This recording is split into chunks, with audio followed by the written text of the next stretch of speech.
We're live. You're being joined here today by some of the best fighters on this island. Mainly, you know Tom already, but mainly Theodorus Ginting, who's a boxing, kickboxing, MMA champion, owner of Lions MMA, and has created some of the best communities on this island.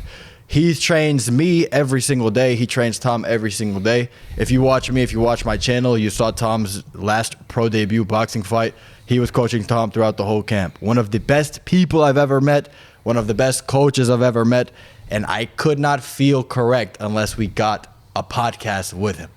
Talking with this man, Theodorus, is one of the craziest things ever. You think you know what you're doing, bro, and then a story comes out of nowhere. You're like, what? Bro, Say that again. Bro, thank you for everything. I couldn't spend more on the intro if I could. Thank you. So tell us this, right? And we don't have to start from here if you don't want to, but tell us from the beginning. Where are you from, and how has that helped you be who you are today in Bali? So originally I came from North Sumatra.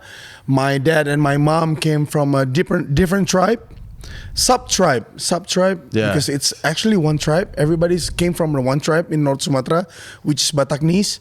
But my dad came from a different sub-tribe, which called is Karonis people. Mm-hmm. Yeah, my mom is Tobanese. They get married and they moved to Java when I was like maybe 1 year. Maybe I forgot the whole story. Yeah.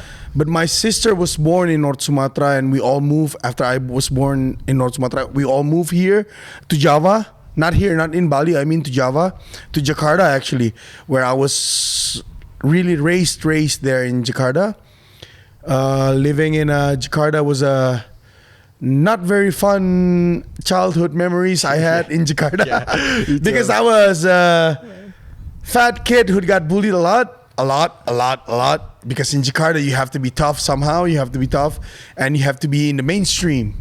If you're not in the mainstream, you're out of the line. And I'm just trying to grow up as a kid, as a teenage, try to be in the line. Yeah. Which is really hard to adapt with the people that are different. Yeah. I'm not going to talk about this. I don't know in your podcast, in your viewers, but this is a little bit racialist. No, it's okay. We can go that's anywhere. perfect already. We can go anywhere. We can talk about it. Fuck yes.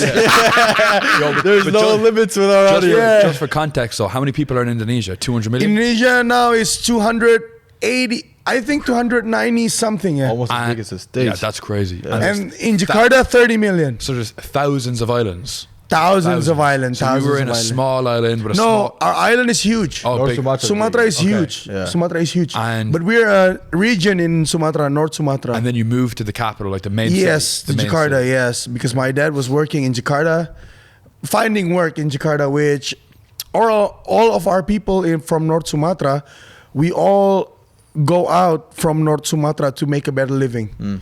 Because there's a old saying about North Sumatra, yeah, we have to go out from North Sumatra to be successful.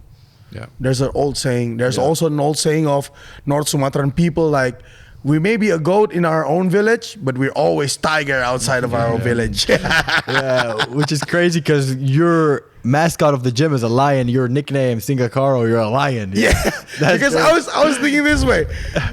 The biggest cat, now the only biggest cat that survive in Indonesia is our tigers, right? Yeah. And they only have it in Sumatra. Everybody in Sumatra are tigers. Yeah. I want to choose like one animal and also a big cat, but only me. Yeah, A stupid way, but also a good way to brand myself. But again, when I graduate high school, I moved by myself to West Java. There's where I start my fighting career. My first time where I trained was in West Java. You got into it a little bit later, did you say? Or was Yeah, it just, late, was it very just- late. Was it just boxing you got into late, or were you doing wrestling as well? Boxing really late.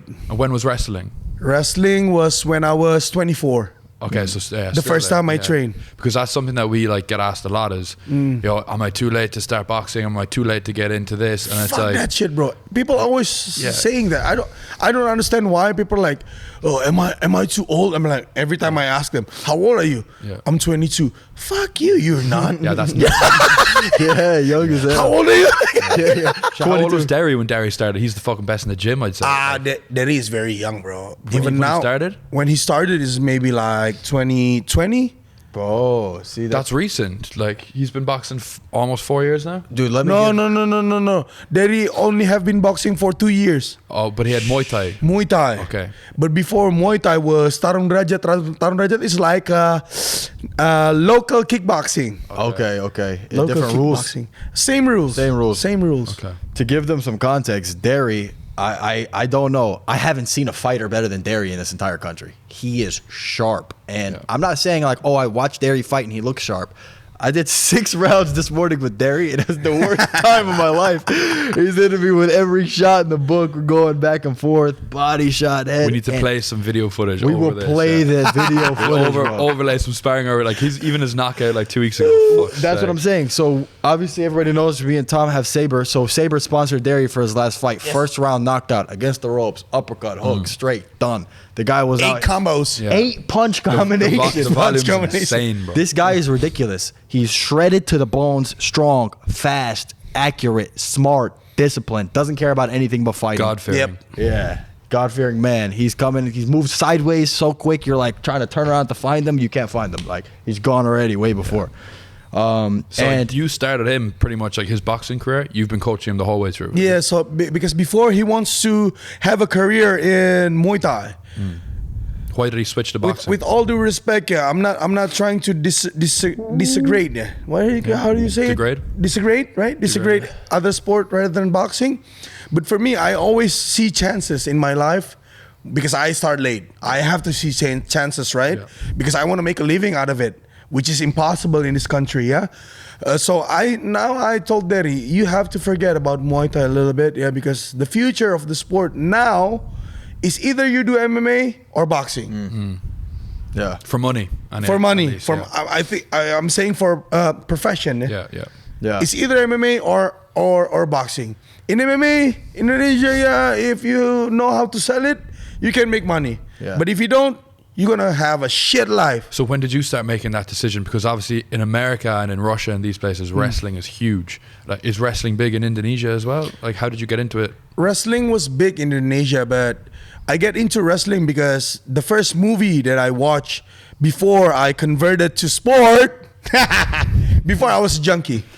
We need to get into that. We'll circle that. We'll get into that. That's we'll good. circle That's back. Before I was a crack freaking head. Yeah. Meth smoker. Yeah, I don't care about this because I've stopped already. No. It's a good. These people need to hear. I'm pretty sure there's probably Well, people- somebody watching this will have been in the same 100%. position. you know, like- Even just recreationally in college, you're probably wasting your life smoking weed, all this stuff. I mean, I would just say to you, viewers, stop doing drugs. Yeah. Stop doing drugs. It's 100%. stupid. It's stupid. 100%. Yeah. So when I got into a deep shit of my life, when I got OD'd in the third time, yeah, because I was using a lot of dimension, I mixed everything. I got OD'd. What was your go-to? Huh? What was your go-to?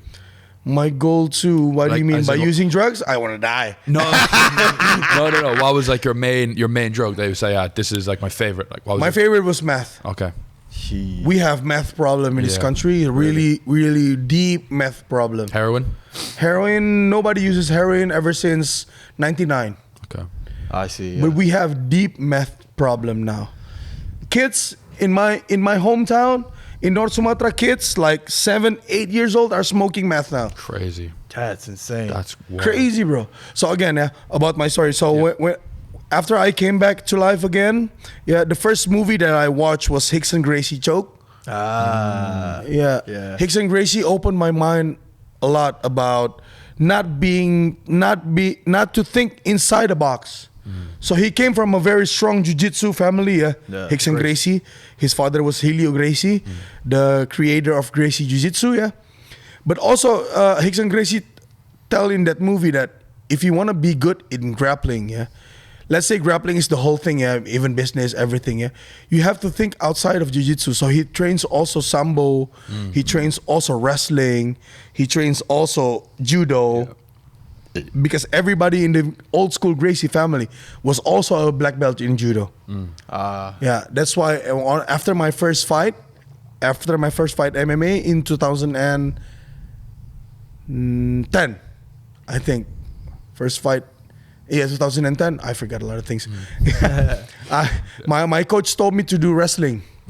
That's why I have to find a wrestling gym, which is really hard because there's no conventional wrestling gym in Indonesia. Okay. Everybody's doing wrestling is amateur wrestling, and we don't know where they train. I see. Yeah, that's the thing. So I have to pay my way through. Yeah. I have to pay my way through. But from the beginning of wrestling, I really fell in love deeply to wrestling. I don't know why. Is it still your favorite? Still my favorite. Bro, it suits your body type. You're a fucking ox.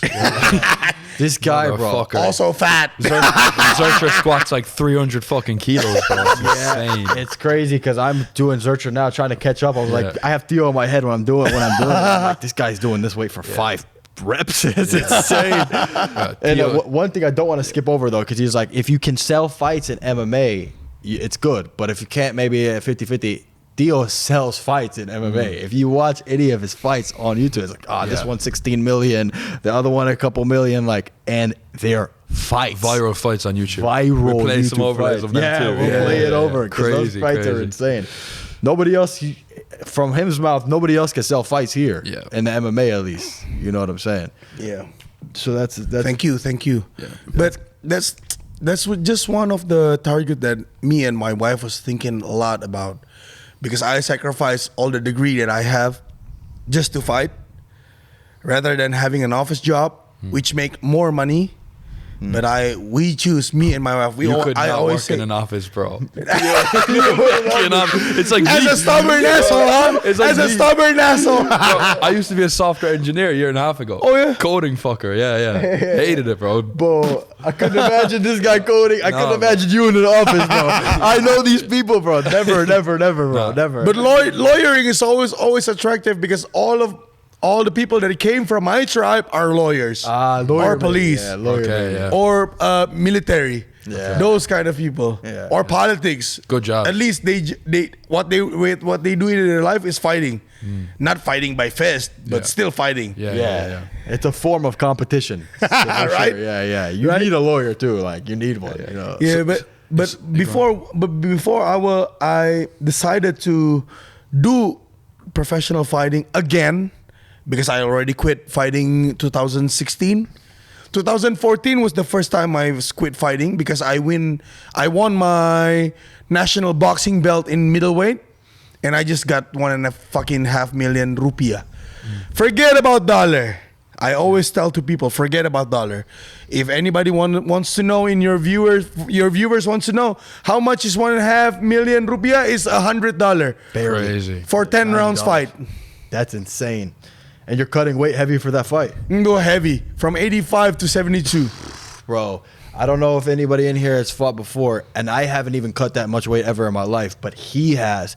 That is rough, bro. That's a fight by itself. That's a fight by itself. It's 2 fights. One is the weight cut, one is the actual fight. Yes. My first fight ever was only like 10 months ago. I took it on, I think it was a week and a half notice. Yeah.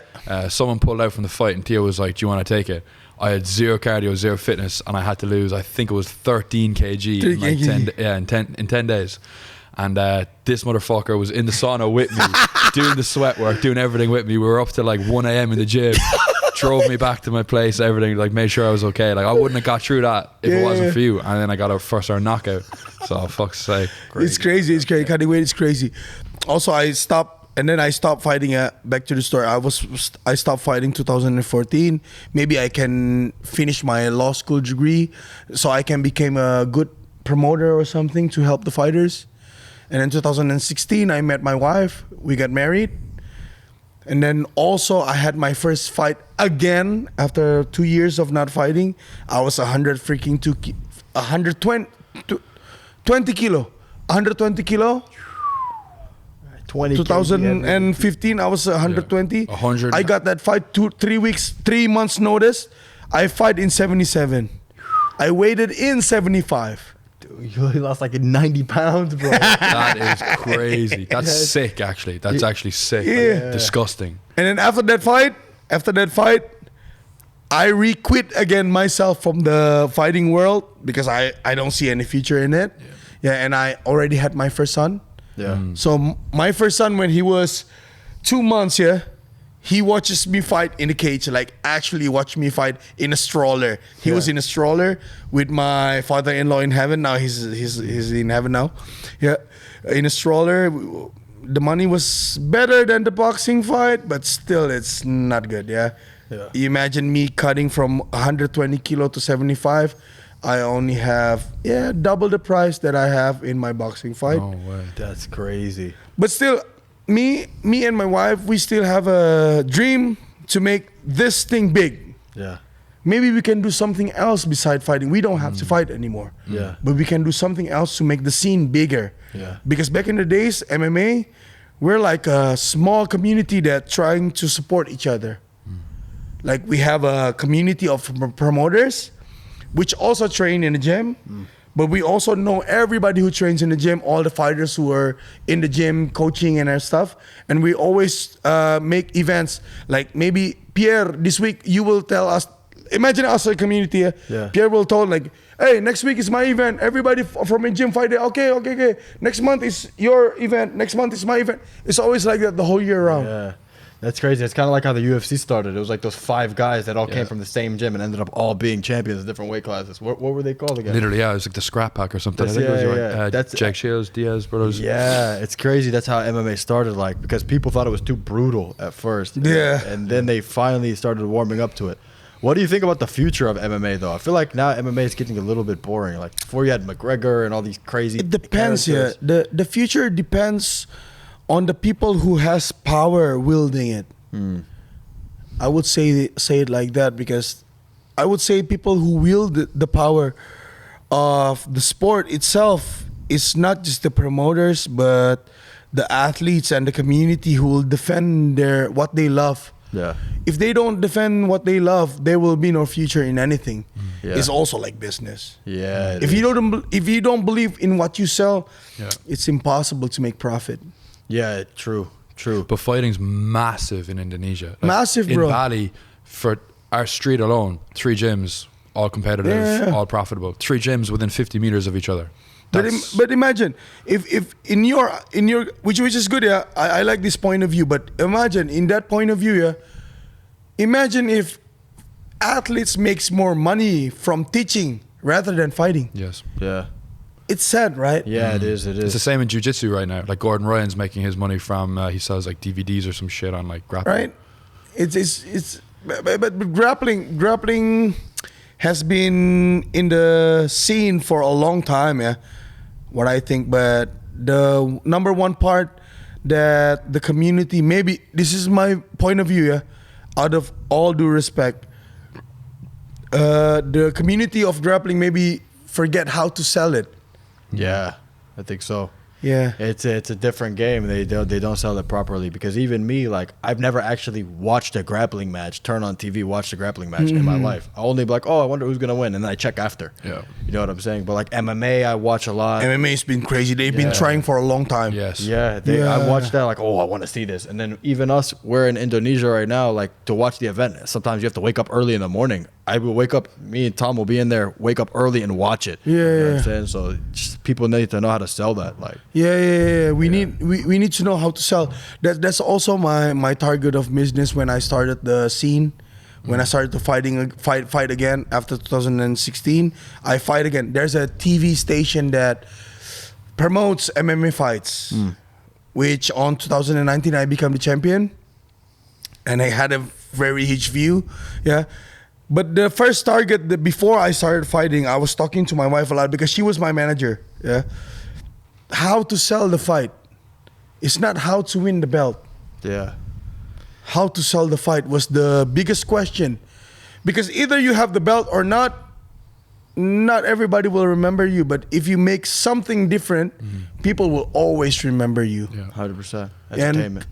coming from Indonesia, where they try to steer people to become out of all due respect, with all your viewers, also I know we have to be a good person and this and that and this and that in life. I'm a very Christian person. Yeah. I don't do anything shit in my life. Yeah. Once in a while, I'm also human. Yeah. But what I mean is, but the way you sell fights, the way you attract people from your fights will be a different character than your whole life. Yeah. Sometimes. In the scene, in the league, I saw a very huge loophole, which is everybody got stared down by the TV. They have to be a proper guy. Every time you win, you have to talk about your kids, your wife. Thank you, God, whoever you believe in. Whoever you believe in, yeah? You have to be that person. And I saw one loophole. There's no bad boy. Yeah, no villain. There's no villain. Yeah. There's nobody to hate. There's nobody to the hate. Floyd blueprint. Well, bruh, in fighting, you always want to be the guy that's being hated by everybody. Yeah. Everybody will love seeing you lose. Yeah. And then you win. And then they will watch you again, right? Like, who's gonna beat him? Yeah. So we choose to be that villain. Yeah. In that scene. Otherwise, we won't make any money. Yeah. No. Everybody was trying to be too proper. Like your That's the image. sad story. Yeah. Everybody has a Harvey's- script. Yeah. Back in the days when I started the league, 2017, the big league that we have here, everybody have a script.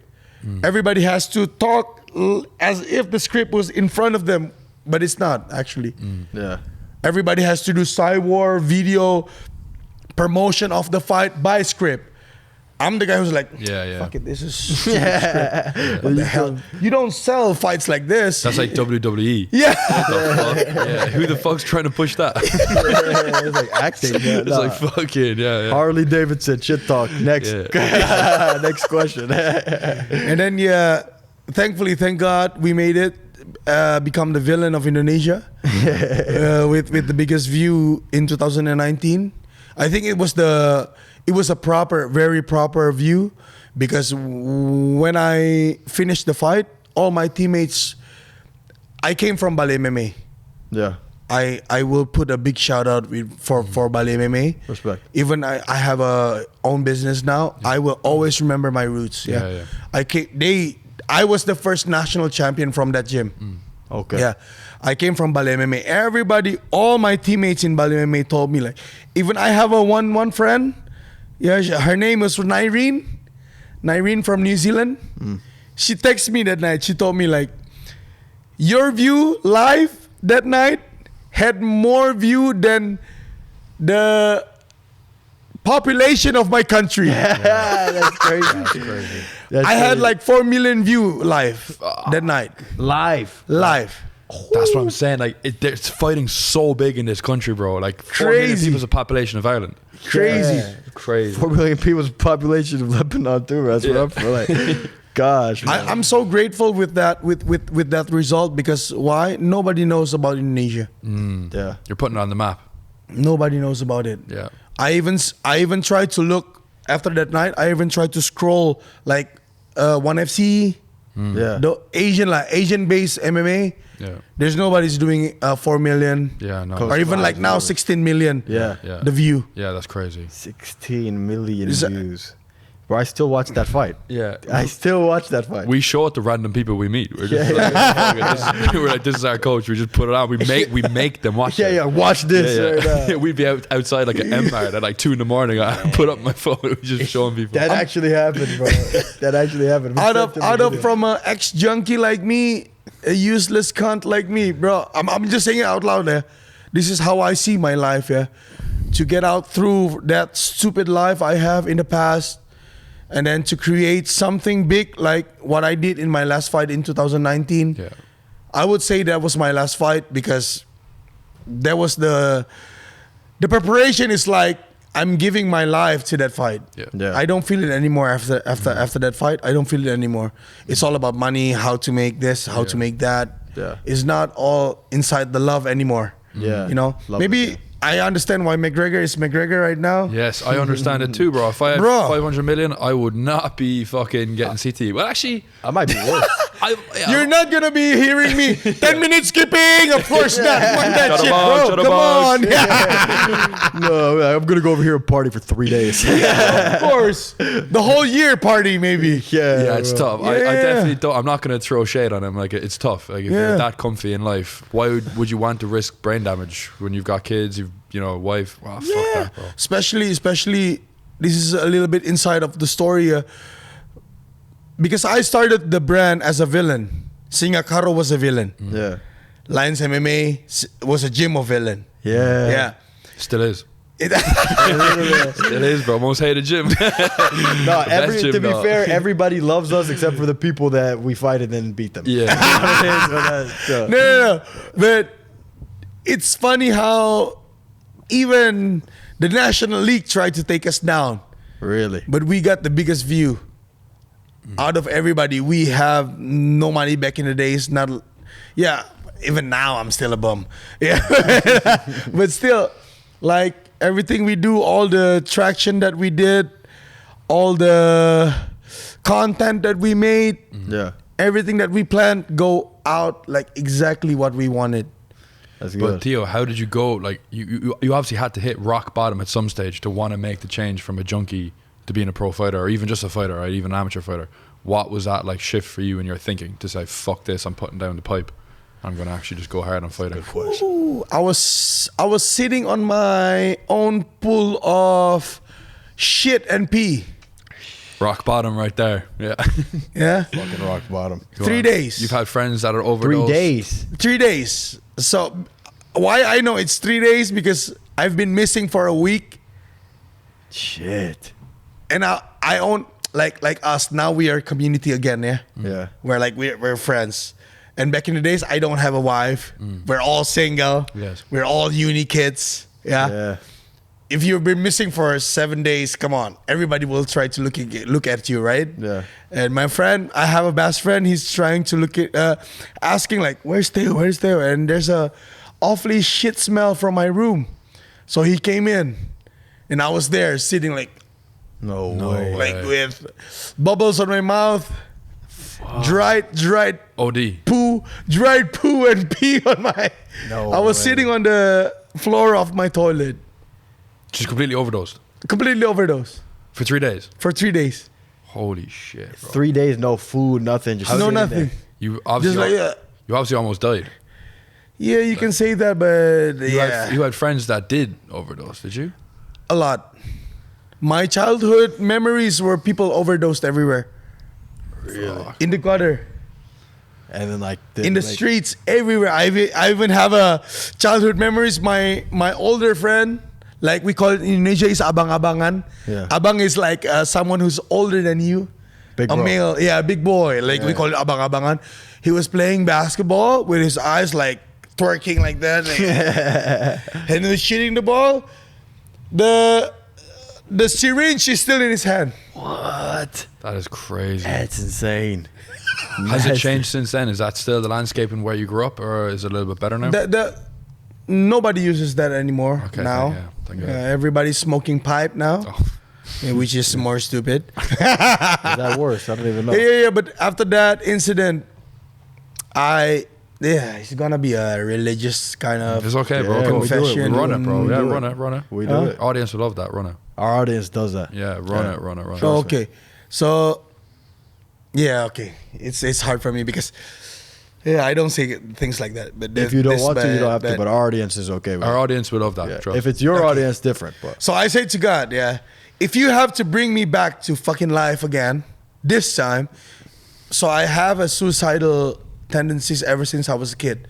I tried to kill myself a lot ever since I was 8. It's a funny thing I moved here back to Bali because I tried to kill myself when I was 9 in Bali. There was a hotel in Legian or Kuta named Cendana Paradise.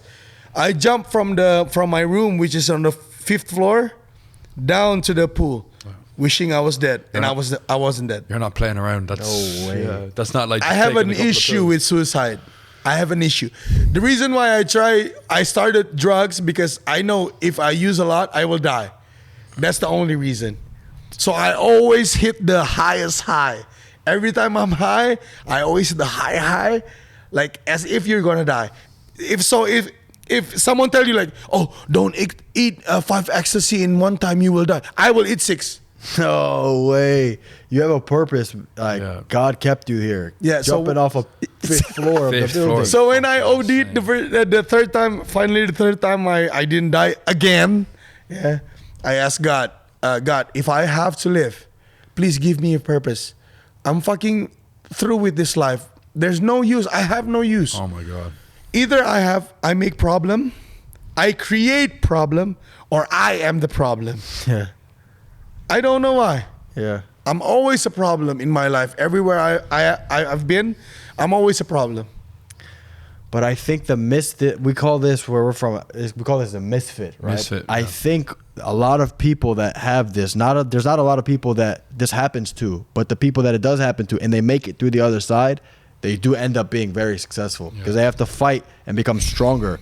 Like you're fighting as a fighter, you have way more motivation than somebody else that maybe had a very easy life coming in. You know, nothing bad happened to him. If he loses this fight, if he win this fight, it's okay. He doesn't care. And then you're coming in like you just beat death basically, and you're ready. You know, you have nothing to lose, and you're gonna beat that guy like simply in business and fighting and everything. I think, you know. Like we talk about that sometimes. We know somebody on Twitter that kind of preaches that mentality as well. And it's like, you know, all the greats even think, I don't want to get too far into politics, but like even think Trump. Everybody hates Trump. He always had, you know, girls. He's this, actually that. a good guy. Yeah, but then he comes in and like he's winning. Like he's a winner. Like you can't really hate on him. Fuck's sake. I remember what Tom said to me. I will always remember this, bro. That's why I have a huge respect for you, Tom. I'm not doing this to get out of the ghetto. Yeah. Doing this already made me a better person. You said that to me. Yeah, 100% boxing makes you a better person. Yeah.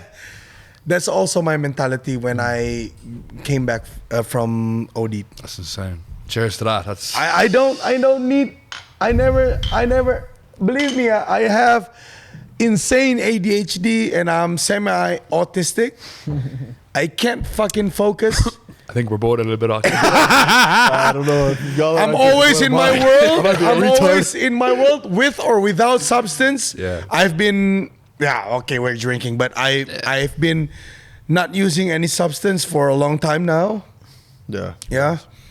But I'm always in my head. My wife fights me a lot because every time she talks, like 5 minutes, I'm like in her eyes. After 5 minutes, we're Twilight Zone again. Have you seen the Twilight Zone? That's actually important though. Like, Yeah, but again, I asked to God, give me a purpose in this life because I'm through with it. Yeah. I want to be the 27 club. the rock star diet. I want to die in 27. Fuck's sake, bro. That's real. I want to die in 27. I really want it. My life was shit. But like Theo, think of like how much like people's lives you've helped. Like obviously, you know, you've got kids, your wife, and all that. But even just through the gym, Yeah, all I of know. us here, like Lions is like a part of our life now. Is like a part of Lions. Like, you know, like the two go hand in hand. I couldn't think of what I'd be doing right now if I wasn't here in Bali with the boys training. Yeah. every Guys, day. also, but without you guys, fuck. If I can cry, I would cry. But without you guys, I will not continue this business. Nah, bro. Lions is one of the No, best. I mean, without you guys, community. everybody who's training in Lions MMA, without you guys, I will not continue this business because somehow a lot of people nowadays build business for money, Yeah. to get rich, to be a boss, to control everybody with the money. Is not me. You know, I'm the guy who always do ice bath with you, sleep on the Go in the sauna on with the him when he's floor, cutting weight. talking shit with you guys. I forgot Spare how 10 old I spare am. You fucking spare 10 rounds with Yeah, us. Yeah. Those kind of stuff. You'll put on the gloves and go with tea. Like it's Sometimes it's still awkward for me when people came to me like new members or maybe people they just know me and call me boss. I'm like, whoa. Yeah. It's still a big step for me because I never imagined myself to be a boss. yeah. Yeah. But I always imagine myself to have a lot of family. Yeah. Because family is always one thing that my business go. Yeah. let's say my business goal, to have a family. Yeah. You're doing amazing at that. Like, Amazing job, it's bro. so Trust crazy how many people. I'm not gonna call anybody out, but they'll go to a different gym, and they'll be like, "Yeah, this like kind of felt like they were doing this for money, doing that for money. Yeah. Didn't really get the training." Like one way that you measure it, let's say for people that don't know what we're talking about, like you will come to Lions MMA, you will get one-on-one pad work with the coaches, 2, 3, 4 rounds in a session. I'm from the States. He's from Ireland. There's boxing is huge in both countries. You'll never get one-on-one. Fuck all one-on-one. They don't even actually care that much. Like there might be 1 fighter, 2 fighters in the gym. Maybe they get like priority treatment. But then you come to Lions. Everybody is talking to everybody. Community is strong. At the end, everybody is always talking, and we one-on-one pad work with all the coaches. Everybody knows everybody's name. Everybody spars. Make sure the fighters in the gym sponsor the other fighters. We try to sponsor the event. We go to the event. We take part in the event. You know what I'm saying? A coach knows everybody. Yeah. Coach train you. Doesn't matter who you are. Big, small, coach will come train you to ask you what's your name. This is unheard of in other gyms. It's crazy, yeah. He's been boxing for how many years? I've been boxing in like bullshit gyms back home for like 2 years. Really, like I'd say 2 years, and then I did 2 years by myself during COVID, like just hitting heavy bag in my garage. But I've been competing for 10 months. And like you've seen my come up in the last 10 months in terms of like I've gone from retard, just didn't even have a guard, no cardio, just had like a strong right hand, to like now like I'm doing pretty well. Like I think another 10 months is going to be a fucking crazy level. Well, you have a huge future in front of you, Tom. Yeah. You just don't see it. I see it. Yeah. I'm 27, still young. Like for my weight class, I'll My probably. first professional fight is when I was 27. Yeah, there you go. And the same as you, yeah? You broke his jaw. Yeah. Tell us that. Yeah. You said you were getting. I was 0-0. He was 14-2. You were getting fucked up. 14-2. Yeah, I got knocked out in the first minute. Yeah, you were getting fucked up. Tell us. Yeah. I got knocked out because I was before I went to boxing, I was a kickboxing champion. Yeah, I was a big-headed kickboxing champion. Done it all, bro. Yeah. And I came into this TV station. Indosiar was the TV station. We have we call it Gelar Tinju Indosiar. Yeah, it's like a professional boxing. All champions came from Gelar Tinju Indosiar or RCTI, Sabuk Emas RCTI. There's 2 events in Indonesia. It's very big. Yeah, I fought there. I didn't expect the lighting and the people who came. Yeah. The screams, bro. I pee on my cup. I pee on my cup. Actually. When I like, what the fuck am I doing here? I told my coach, what the fuck am I doing here, coach? No, you stay there, you fight. I got knocked out on the first minute of the fight. What? Fuck, bro. My eyes were rolling back like that. My hands was like this, folded back like that. Oh, you were properly knocked out. Like Properly knocked out. I get up, and my coach told me like, look, see for the waiting, he will do an uppercut. I tried to believe him, but in my head, I can't, right? Because I was too dizzy, like, bread. And he literally came with a jab, and he was coiling the uppercut. Like, just what my coach told me.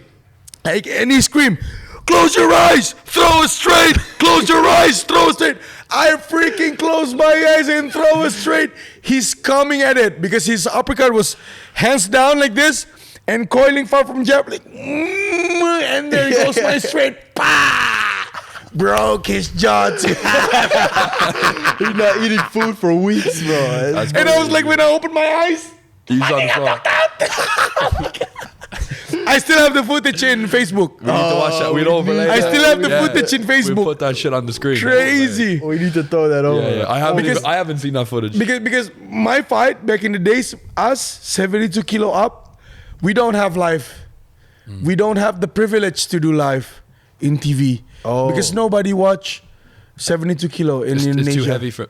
Yeah, it's too heavy for Indonesian average people. So we have a lot of world champion, believe it or not, ever since the 80s. We have a lot of world champion from 66 welterweight in boxing, right? Yeah. 66 to 48. Nothing over. So that's like Nothing Indonesia, over. Yeah, Indonesian average weight. You have a lot of Indonesian, like my height, 6 foot, but fighting in 66. Yeah, you're a monster for an Indo. Actually, this is a good segue. Explain to us like your roots, right? So your tribe, they used to be Cannibal. There we here we go.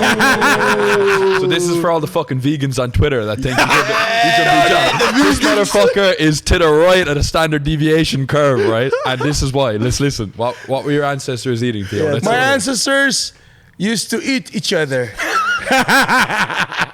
We were cannibal tribes. Yeah. So back in the days, now the first school that we had is Nomensen. Nomensen was a German guy. Yeah. Before Nomensen, So he's a preacher. missionary. Oh, missionary. Yeah. Missionary. He baptized all the kings from my region. So he came to Indonesia to spread Christianity. Yes. Germany. But Nomensen is the only guy sorry, he came to who Indonesia. can speak our language. We have our own language, which is really hard to speak. I can't. Say hi is like Horas in my mom's. My dad's is Majua. It's two different language. That's crazy. It's really hard, bro. Yeah. The reason I can't speak both because they're fighting their own language in front of me, like I don't know why. Yeah. So Nomensen baptized our kings, yeah, and then our kings have this plan to eat Nomensen. After they got Believe it or baptized, not, that's what happened. They teach us in church they. about the history of Bataknis. Oh, you told me, yeah. Instead of like the nativity, you guys do the reenactment of the. Yeah. Every Christmas. You And do a reenactment of how you Every ate this Christmas, missionary. but nowadays not anymore because nowadays people are soft, bro. Yeah, true. People are soft. Everybody's soft now. Like when I was a kid, ever since I was in Sunday service, right? Yeah, We call yeah. it in English. Yeah. We call it Sekolah Minggu.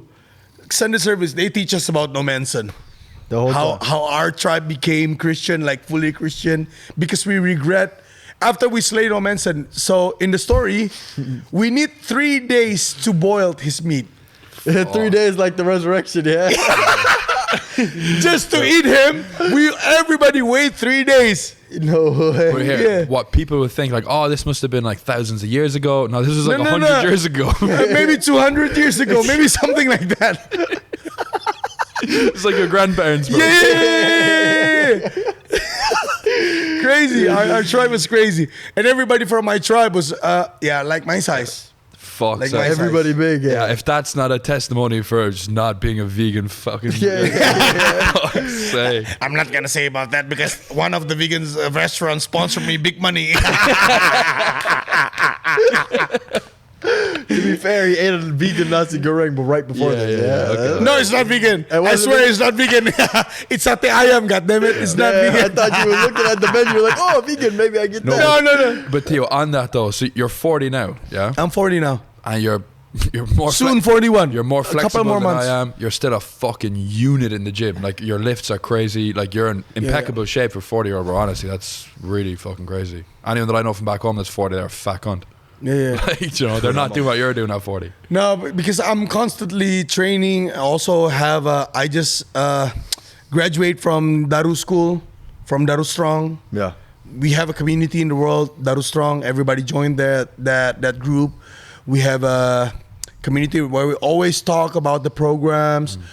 Phil Daru himself, he So, sorry, tested us for. Who is this guy? Just for context. Phil Daru he's 2 times, maybe now 4 times, the world best MMA strength conditioning coach. Fuck's sake, there you go.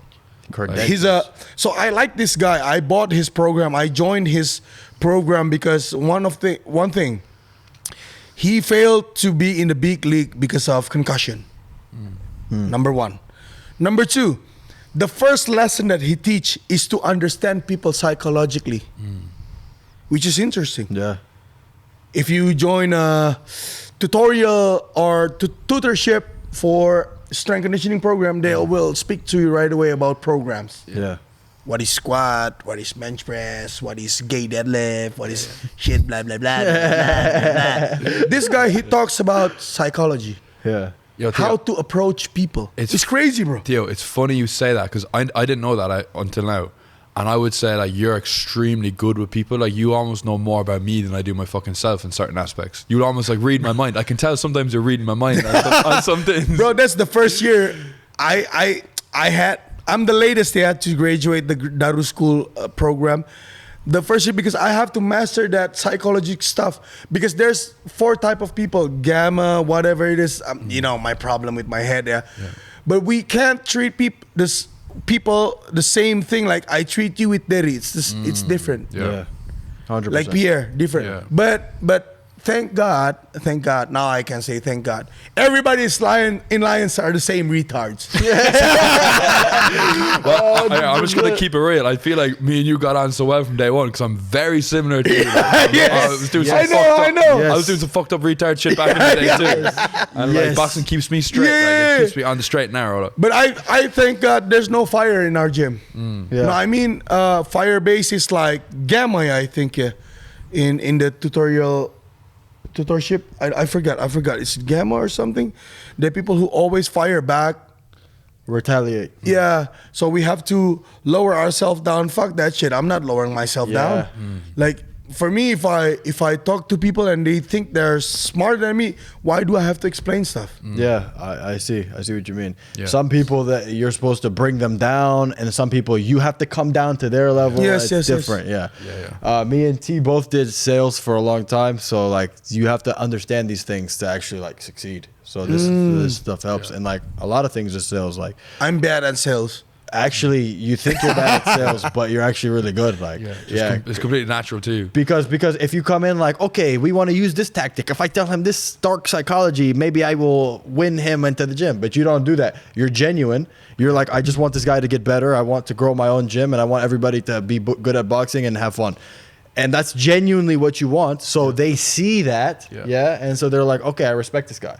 When you try to sell like, oh, if I can sell this guy, then everybody will be bad. But that's not the point. The point is to be a good person, like genuine. Yeah. That's what people see, you know. Okay. That's why your community is so strong in the gym. Like maybe sometimes we have 30 people in the class. Sometimes you have 15 people, but you have a core group of like 10 people that will never leave, and they will always support the gym. For sure. And then these people will bring more people, and then on long time frame, you'll win, Bro, You'll beat everybody. What's happening is like people are seeing the community in Lions. People are seeing how fast we're leveling up, and people are leaving gyms.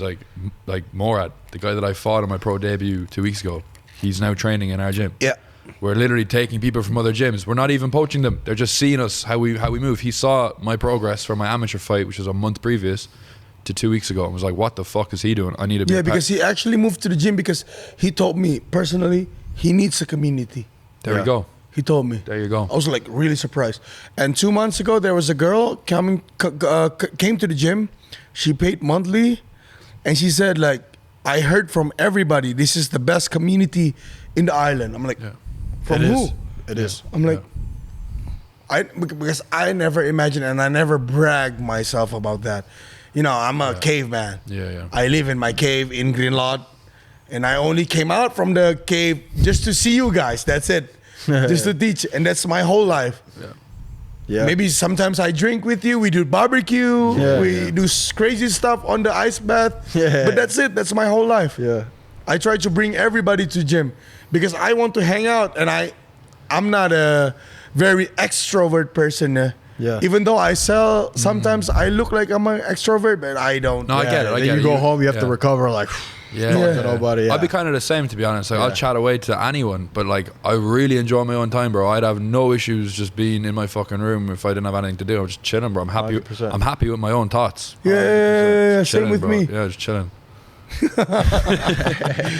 That's a good thing to try to keep everybody in the gym, because like where else are you gonna be? Like you're gonna make like, bro, long enough, especially in Bali, there's so much things to do, bro. Long enough time So frame. much things to do. You go so much temptation. Tell me about it, bro. Bro. What are you gonna If be you're not doing? training, if you're not spending, fucking 4 hours in the gym every day, you're spending those hours doing some bullshit. You should be. I know. Like, and that's why I think like the camp. I've basically been in camp since April.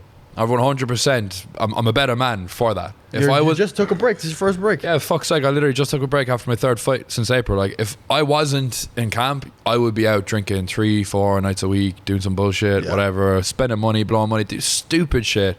Yeah. Boxing is good for you as a person. Everyone, even if you're not intending to fight, everyone should be training a martial art. I agree. Yeah. I agree. Yeah. You don't have to be a fighter just to know how good a sport is. Yeah. You actually don't. Because for me, I'm not really good answering people like, Am I too old to start? I'm not. I want to train, but I don't want to be a fighter. I really hate that words because I never wanted to fight. Really? I never wanted to fight. You just wanted to just. I just want to train. I just want to avoid math. Oh. That's it. That's all I want in my life. I need a new drugs, which is very positive. Yo, Theo, it's funny you say that, bro, because walking out to a fight, and especially getting a knockout, getting a knockout in front of like 500 people, It's the highest. It's the best feeling you probably ever feel in your life. Like, you know, being in college, ecstasy, this and that, whatever. Like, fuck, that is nothing. Nothing compared to getting a knockout. I would agree. All your gym running into the ring, Yeah, whatever. Like, like, or even just walking out. Even just walking out. Ooh, that's the highest high. I'm literally tingling right now. Like, fucking crazy. That's why I think there's so many just like That's the highest crazy like retards get into fighting because they're addicts at heart. They're chasing that high. I think there's a huge aspect to that. Let me ask you something. Like, obviously, that's the highest high. Right? haven't done any crazy fights like you guys. Just like in the gym, I did one, but very short notice. Somehow, I got prepared enough, even though I had no boxing experience. Pierre, before I cut you now, what do you imagine one time you knocked out Derry? Yeah, did I? How would imagine one time you knocked out Derry? Like, oh, shit. How would that feel? Yeah, that would be insane. Right? Yeah. I want to ask you, when Right? you have a fighter that you're training and he gets, let's say, a knockout, like let's say you're in Tom's corner and he gets a knockout, how does that feel for you as a coach? For me, it's a relief. Relief, yeah? Relief. I don't have any proud at all, but it's a relief. But you know, in this island, right? He wants to take him out. What do you say when there's hate between each other, Jim and Jim? Rivalry. Rivalry. Enmity. Rivalry. Sometimes, I don't talk a lot. I only talk in my fights. Yeah. But a lot of people are like claiming they're the best, which is nobody is the best. Yeah. Yo, Everybody had their time, right? When I took ups my and first downs. fight 10 months ago and I got that knockout, took on 10 days notice, got the knockout. I don't even think my opponent, I slept him completely, like you were saying, like, arms dead, Yeah, I saw. completely slept him. I don't even think he had hit the floor and Theo was already over the ropes. I turned around, he's just lifting me up. Like, that's the type of coach Theo is. I'm so happy. Yeah, I'm so happy. That's what I'm saying, bro. Tom, you came to the gym 3 weeks and then you have a fight. Yeah, I think it was 2. How do you think how happy I am? Yeah. Bro, I'm really happy, I bro. only took that because I trusted you. I was like, yo, Theo, I don't know, losing 13 kilos in 10 fucking days. My first fight sounds a bit extreme. Yeah, and a day before the fight, you still have 7 fucking kilo, bro. Yeah, bro. And I just turned to you. I'm like, look, I'll accept this, and whatever the camp is going to be for the next 10 days, I will do, and I won't miss a single fucking thing. I won't skip a calorie. Like, everything will be done to the T. Just tell me, like, is it okay? Is it realistic? And you were like, bro, if you do exactly what I say, you'll be fucking perfect. And I was like, all right, I trust him. I just did it. And you waited 88. Everyone was telling me not to take that fight.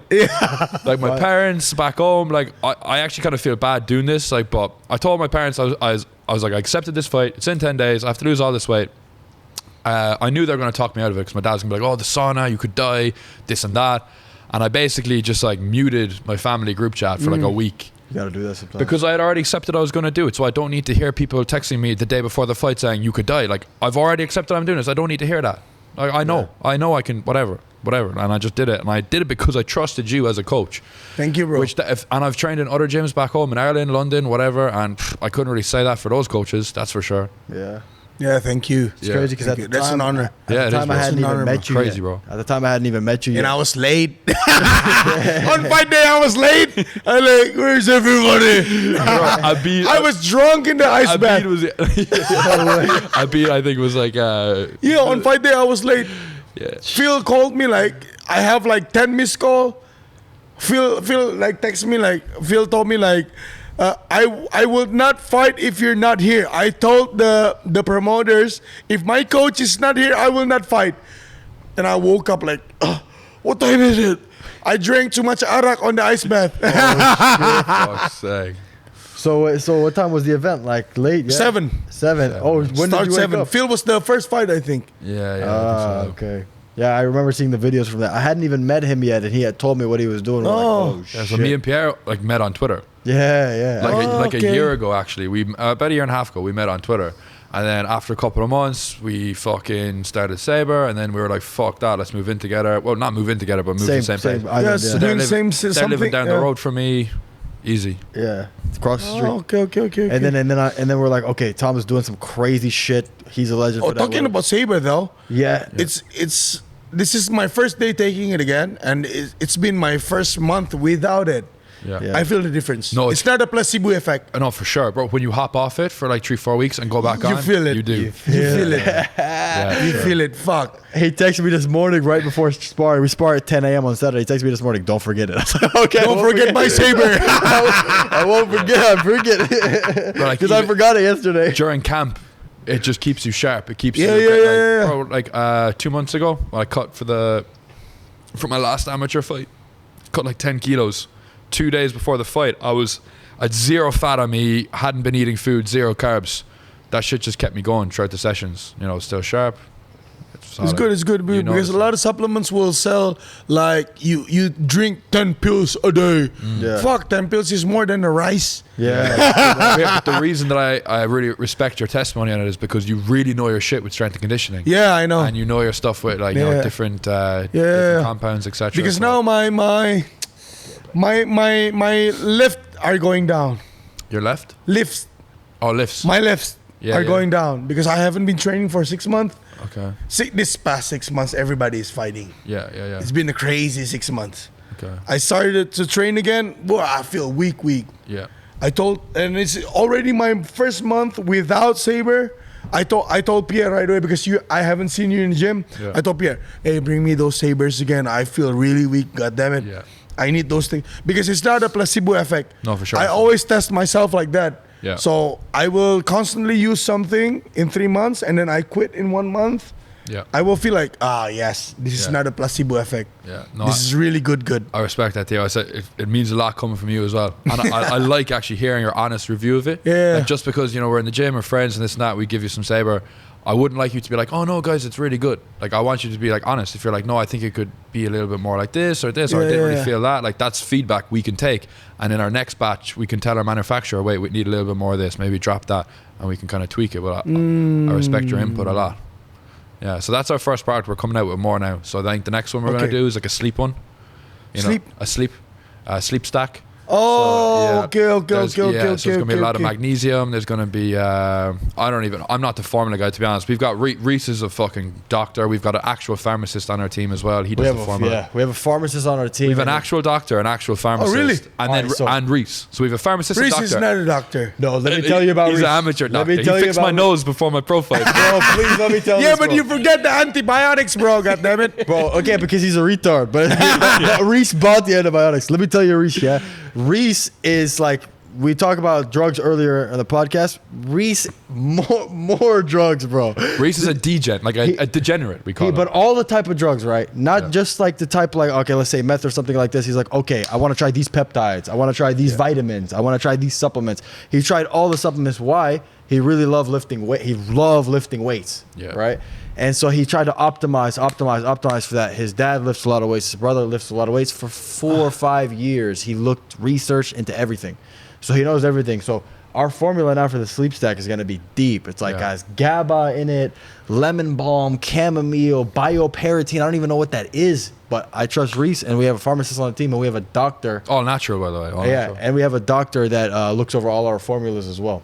And actually, we have our own connections as well that I won't talk about because they don't want to associate. But Dr. Khan, and he looks over all our stuff. And that's what we do. We drop hard-hitting formulas. So for the sleep supplement, I wanted to make it smaller. Because this is 4, right? Ascension, Saber Ascension. Yeah, is 4. And it's good because it hits harder It's than good, everything. But also you can split it up. You can take 2 in the morning, 2 at like evening. Yeah, You're not a wuss. I don't. Some people do. I don't do that. I don't even eat food. I just wake up straight away. And because of zinc, it might hurt your stomach. I told Reese, because there's a lot of zinc. If you don't eat, it might sometimes hurt your stomach. Weak. I drink Ginting with no breakfast. I tell Reese, I was like, maybe we make this too. Like people are gonna take this before they go to sleep. I don't want to force them to take 6 Loads of capsules. capsules, He's like, no, we only drop hard hitting supplements. This is what we're putting in it. Okay, Reese, we do. If you want to sleep, you fucking sleep. Yeah, you go to sleep. Like it'll put you to sleep like a left hook, maybe. Like. But no, we're grateful that we could just be in Bali here, like, and obviously, you know, helping out the gym as well. From thank we're you guys. sponsoring events, etc. We'd always help out where we That's can. crazy, yeah. Bro, it helps our brand massively. Like sponsoring Derry, sponsoring Fajr, Caleb, whatever. Fuck's sake, We bro. use all those pictures a lot. Yeah. And also shout out Lorenzo. Lorenzo does a lot for the gym as well. Yeah, Lorenzo. Yes, he does a lot. Yeah, for he the helps gym. a lot. Lorenzo's a When he great comes guy. back, because he's taking a trip, when he comes back, we're gonna do a podcast with Lorenzo. I used to have crazy people doing privates with me, Yeah. back in the days. Even she just went back, Mala. You remember my friend? Looked like a little bit mixed girl. Tattoos. Yeah, Arabic, does photos, Indonesian girl. Mala, Nirmala. Yeah, she does. She does photos. She does photography. No. Her She's been Instagram is doing crazy. private with me for 12 years. Okay. What? 12 years. Before I was married. She does private. Yeah, before I was married. Holy shit. Constantly, every day. Bro, a private with Theo is like fucking. Yeah. Like, I can't even describe it. I don't Like, understand why people stand doing privates with me, because my goal is to make you fail every bro, day. Theo, I'm not gonna lie.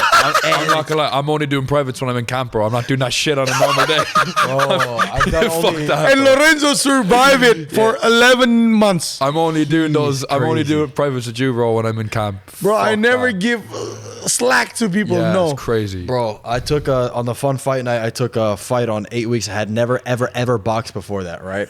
And so I'm in the camp with him. He's telling me like, all right, this is what you need to do. We're training 2-3 times a day, cardio, pool, bike, Swimming. boxing, sparring. We did 22 rounds 2 weeks before my fight in a row. Coach was like, you're retarded. I was like, hey, it's fine. I need to catch up, right?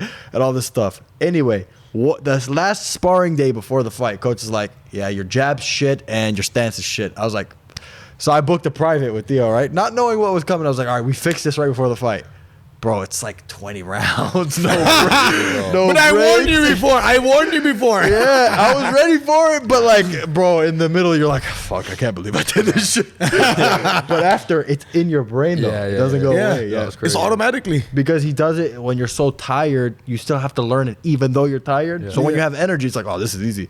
You know what I mean? Yeah, what we Priceless. did for Pierre, so he had literally just started boxing when he came to Lions.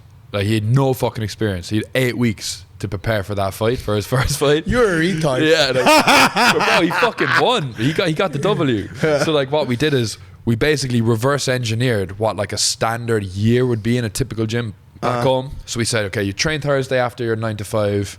You train Tuesday, train Thursday, whatever, for an hour, and then Saturday you might spar 2, 3, or 4, 5 rounds. You don't do 10 3-minute rounds like back home, like in a normal gym. You just don't. It just doesn't happen. You might get 3 or 4 if you're lucky. So we basically calculated all those rounds over like a year or whatever it was, and we said, all right, this is the benchmark for you to get a year's experience in 8 weeks. It was like 400 rounds of sparring. Just how could we do 400 rounds? Yeah, we literally like did the maths, and we were like, all right, let's do it. I think you did 400 rounds in 8 weeks. Yes. And won. Yeah. In 8 weeks. 8 weeks. Fuck, that's a lot. Bro, from he scratch. did 22. So we did 10 on the Saturday in Lions. Then on the Sunday, we went to another gym, which is open gym, did 22. That's fucking 30 something. And then during midweek, we'd get in as much as we could. You're right. It was like Monday, Wednesday, like we do in our camps. Get like 40, 50 rounds a week.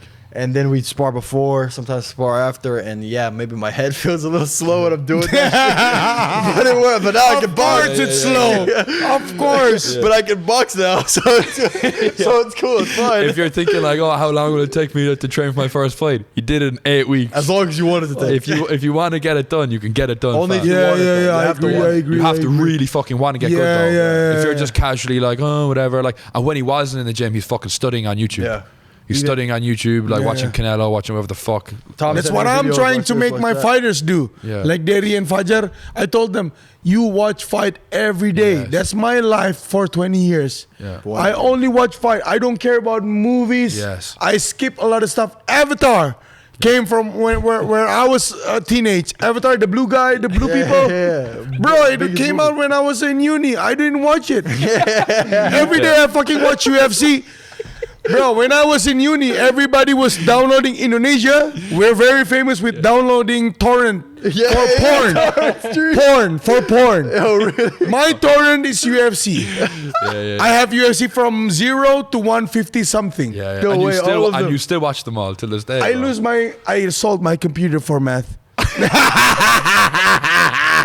Yo, I told you I'm a This guy's retard. a fucking when a meth legend. head, when a meth head says Saber's good, you know that shit Yeah, isn't a placebo. yeah, You know that shit isn't a placebo. I'm stupid, bro. But my torrent is only fighting. Fighting. I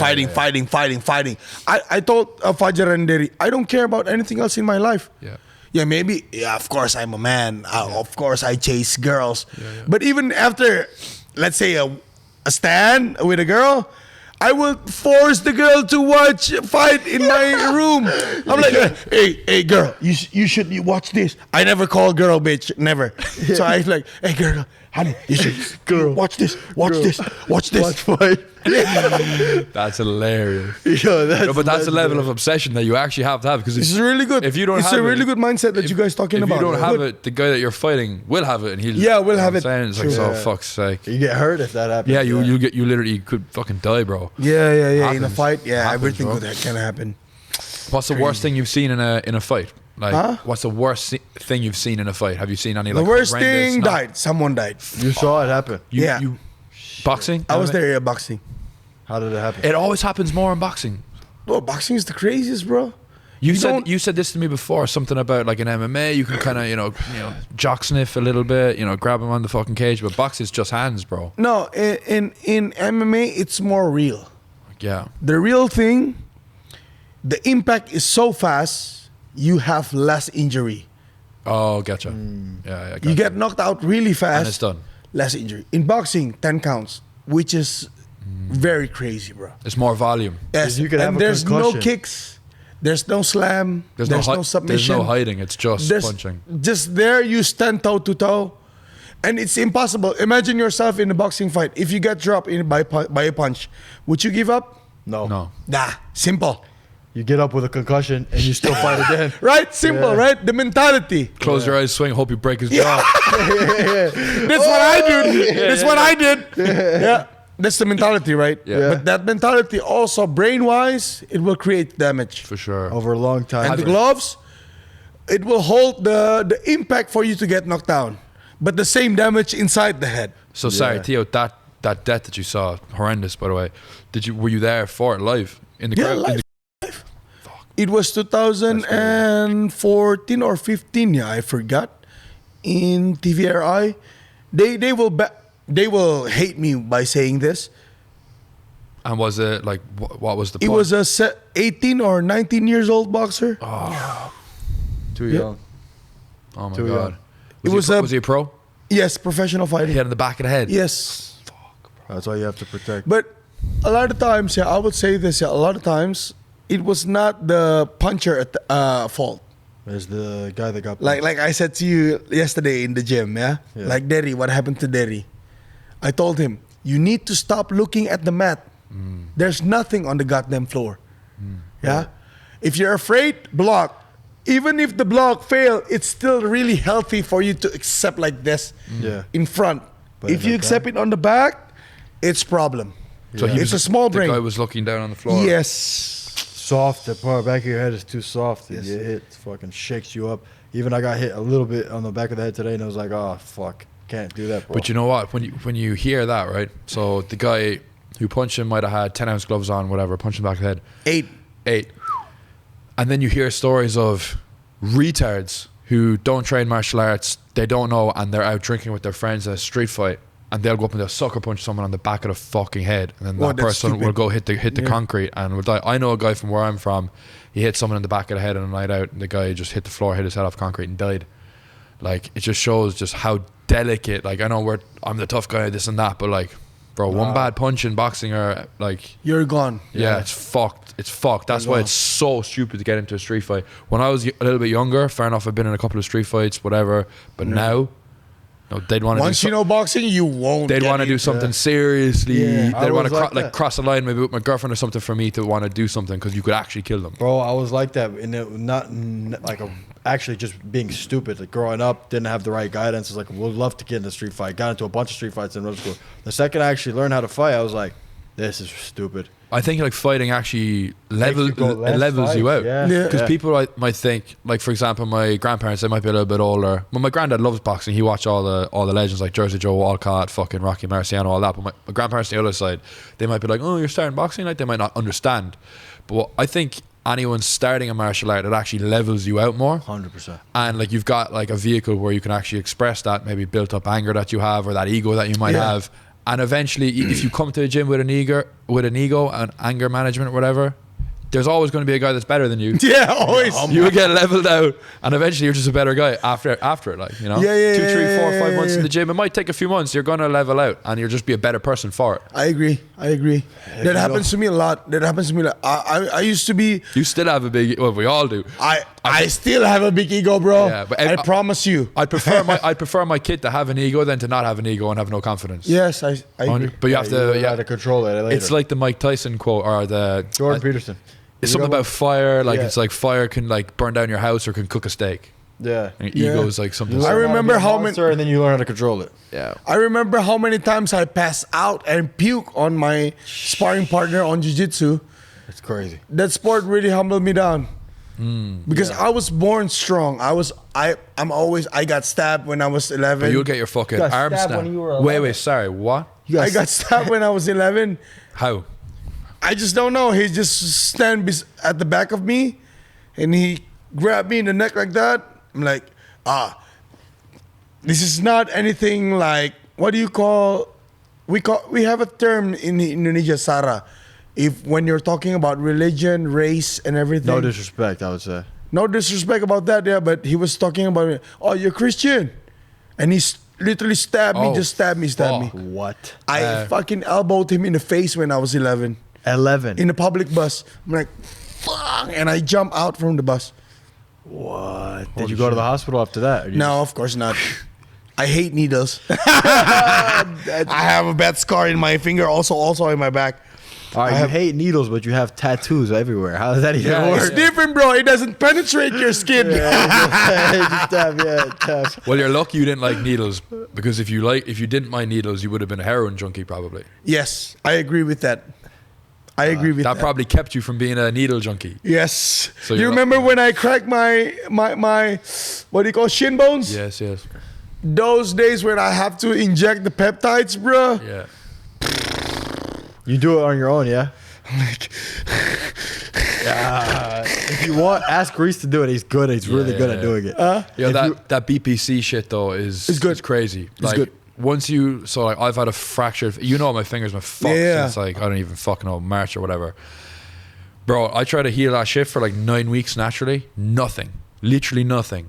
No, it didn't help that I was still training every week. I should have just not been training at all, and I might have fixed, but I wasn't. I'd give it 2 weeks, come back, spar, break it again, whatever, uppercut someone on the fucking jaw, fuck my hand. But the second I started the peptides, bro, within 2 weeks, I could just feel it. I could feel it. For months, he had trouble with his hands, and then he started the peptides. It was good. BPC 157 and TB 5000, I think it's called. Fucking insane. Wolverine stack. But like Wolverine stack. What, like now, because if you're training 2-3 times a day, bro, if you've got an injury, like fuck being out of the gym for 2 weeks, like being out of lines for 2 weeks feels like a lifetime. I come back and motherfuckers have just gotten better than me all of a sudden. I'm like, wait, what? I was literally handing it to your ass last week, and now you're better than me. Like, what? I just missed like 4 sessions. What the fuck? So you just can't afford to be missing training. And like, if you're injured, being in lines is like a time chamber. Literally. I said that. You miss one day, you miss everything. So like, you could be like the top dog in the gym, the final boss, and then 2 weeks later, you're just like, not. Is it the fuck? Yeah, you're a regular Joe. So if I'm whatever injury I have now, currently my ACL is fucked up. Give a shit. Run the peptides. Fuck that. Like BPC, TB 5000. I seriously recommend them to anyone. Miraculous, bro. I can't believe modern medicine doesn't tell you about that type of shit. Yeah, natural as well. Like BPC is in your stomach. It's true. It's not some weird Russian shit they make in a lab. Like it's literally like it's literally already in your body. You're just putting it into your knee. Russian beef, but y'all be making some crazy chemicals over there. So what's the goal, Theo? So like for the next couple of years, is it just to scale lines as big as possible, open up more lines, or like what do you have as like your goals? Obviously you've got kids as well, so that's going to be like a huge it's hard for me to say what's the goal. The goal is keep building the family and have a sustainable life. Maybe I think after 10 years of trying building a community, maybe it's time for me to make money. Maybe I don't know. I don't know. I still don't know, bro, because to raise family, kids, especially, it has needs, yeah? And those needs only can be bought by money. Needs that don't need money to build, it's easy for me. I give attention to my kids all the time, every day. They're training in the gym, but Nah, it's hard. you don't want them to be a fighter? I want, but my kids. The You imagine the younger small one- me. The younger Imagine one, small me. the younger one is very similar, like kind of crazy. The younger guy, like he I know, he has it in him to be a. I know, but it's really hard for me to direct him to training. Actually, I was never a crazy kid when I was a kid. I was always that shy, cry. I always cry. Really? Fucking always cry, bro. Over what? My dad will slap the shit out of me just because I cry. Maybe like I watch TV, like this. I'm this crybaby. I watch the TV with my favorite TV movie, and then all of a sudden the power switch, I will cry. And your dad would hit you. I'm like, Your dad would slap you and shit. I'm like, stop crying, goddammit, you're a man. Pa. My dad will. Did you get beat a lot when you were younger? Yeah, of course, I cried a lot. Yeah. I got beat up a lot. I remember they stopped me on a public transportation when I was 13. They stripped me down, bro. They stopped me with I don't know what's in English term. So we have a knife to hack the rice. Machete. No, but it's shaped like a the sickle. moon. The sickle. Yeah. Yeah. Yes. The sickle. It's called the sickle. Sickle. Yeah. Okay, a sickle. Yeah. I got stopped literally by dad, bro, when I was 13. You got stabbed twice. By that. In the neck like this. I was sitting like this. You get out.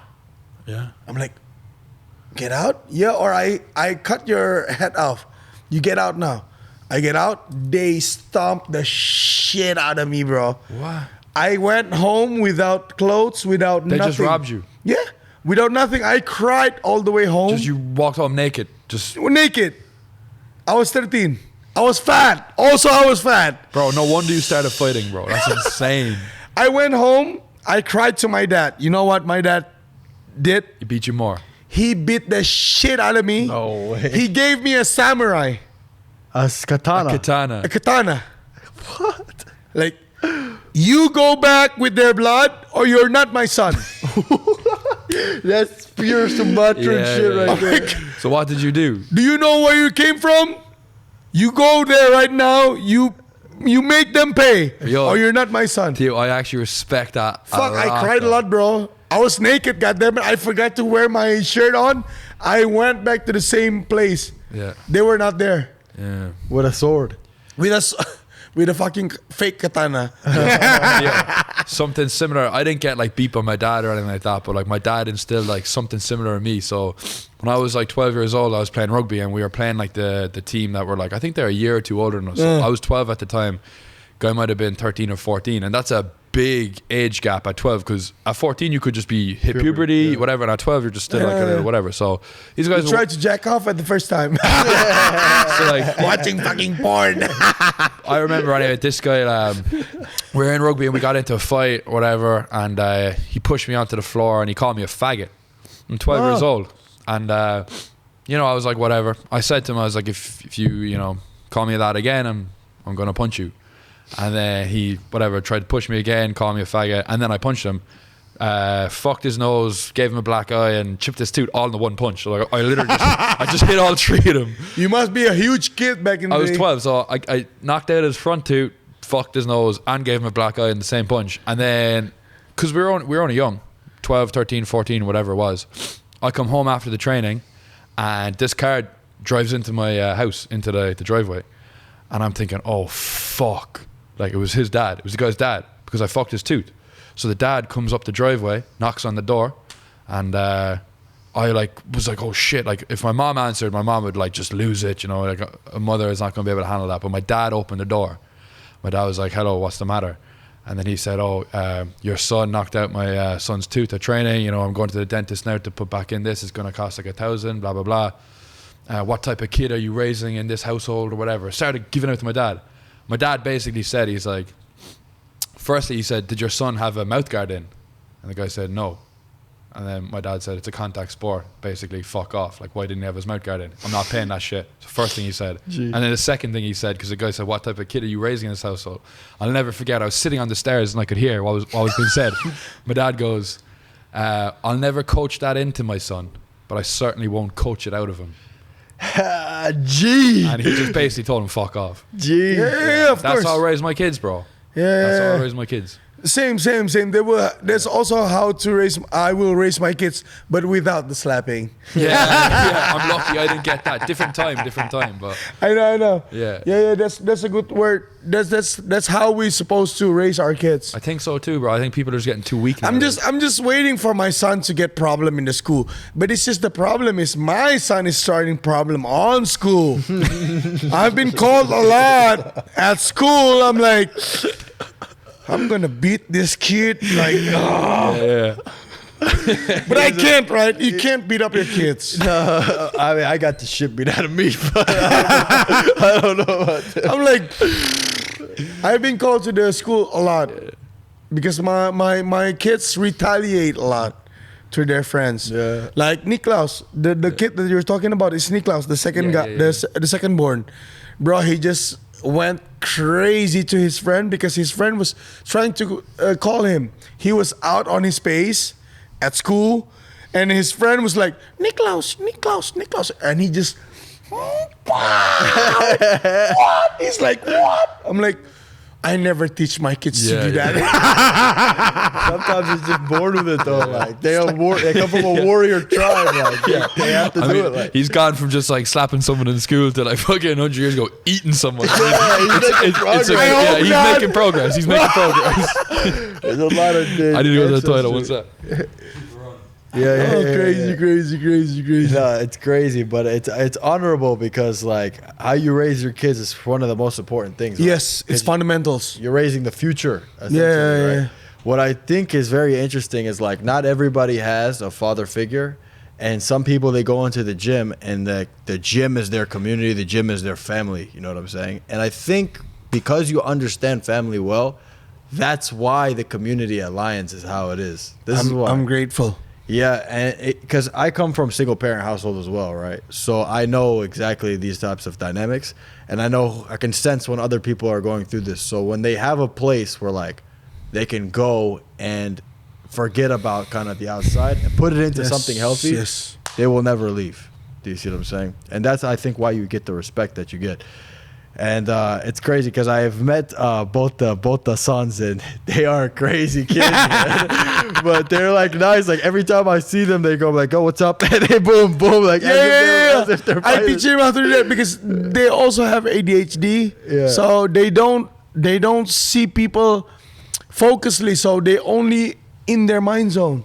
Yeah. So the first year we built that Lions MMA. Every time they go in the gym, I'm like, fuck, slapping them. Yeah. Slap, fist bump everybody now. Like, Yeah. okay, Papa. Like, Yeah. He walk up to me, he's like, boom, boom. bro, I'm my like, mom and dad tried to call my son like with their name. If I was them, I would get fucking beat up by them. Yeah. My parents, like, if they call you and you don't answer, bruh. Yeah, it's over. But my kids were like, Hickson, Niklaus. You named one of your kids Hickson. Hickson, yeah, I told you. After the Hickson- Gracie. Gracie. Hickson Gracie changed my life. Bro, that's insane. I love that. Yeah, I love that's that. sick. Hickson Gracie changed my life. You know what's funny? Sorry, this is actually. Yeah, you're gonna name- No, this is really random, bro. Even before I even met you, I was considering calling my son, because I'm gonna have a fuckload of sons. Theo. Yeah. Really? TT. Thomas Tracy. Theo Tracy. TT. Thomas is my grandpa name. Thomas is my grandpa's name too. Both of them. On either side. Thomas My on either grandpa side. is a soldier. He's a crazy soldier. My granddad was a soldier too. It's crazy, bro. My granddad Why is you crazy. guys are the fucking My same, granddad bro. was in the Troubles in Northern Ireland. There's like fucking like a lot of shit going on up there. And he was My up in the granddad border. and his family built the city of my tribe. Really? So my tribe start from Kawanjahe is the name of the city. Our family built it.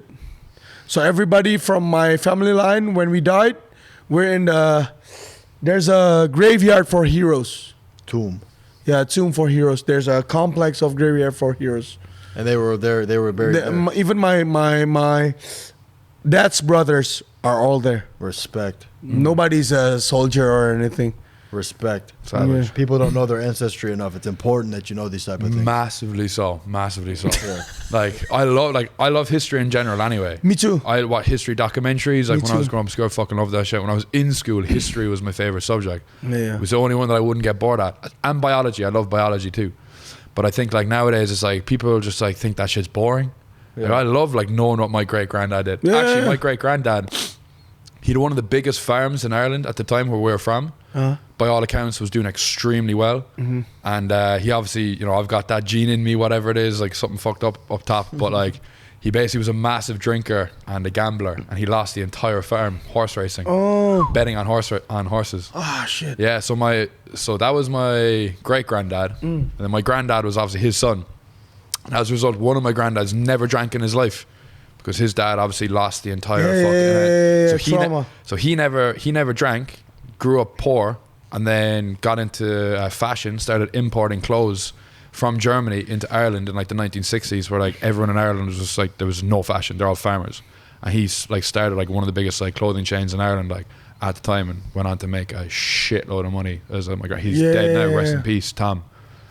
But yeah, it's insane. Like those stories are So your sick granddad is also Thomas. on both sides. Oh, crazy. Yeah, but what I'm saying is like when I hear a story like that, I'm like, that's so fucking motivating. Like my granddad literally like set up like a massive clothing chain in the 60s in Ireland where no one was doing shit. There was no jobs. Everyone was broke. It was a case of just you take what you get. Like, oh, if you get a job in the post office, you'll do that for 60 years because it could be worse. You could have no job. You know, that was the mindset. It was like pure scarcity mindset.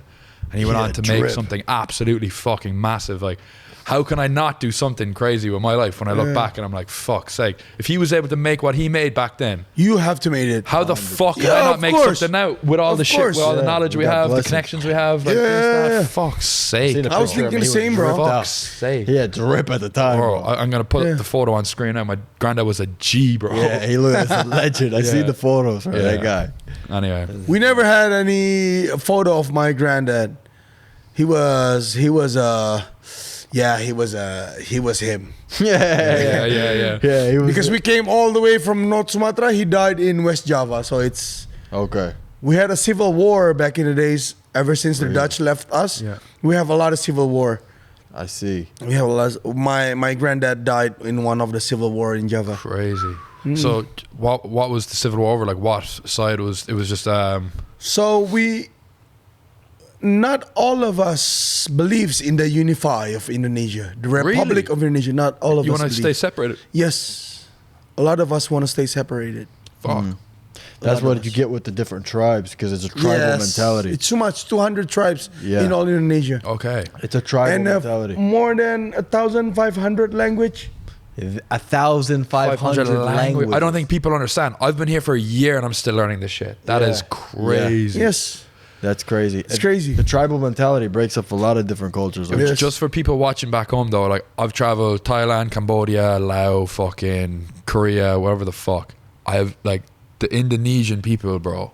Like specifically Bali because I've just been to Bali. I haven't been to Jakarta or anywhere. you don't need They're to be in They're the Jakarta. best. I've been to Jakarta.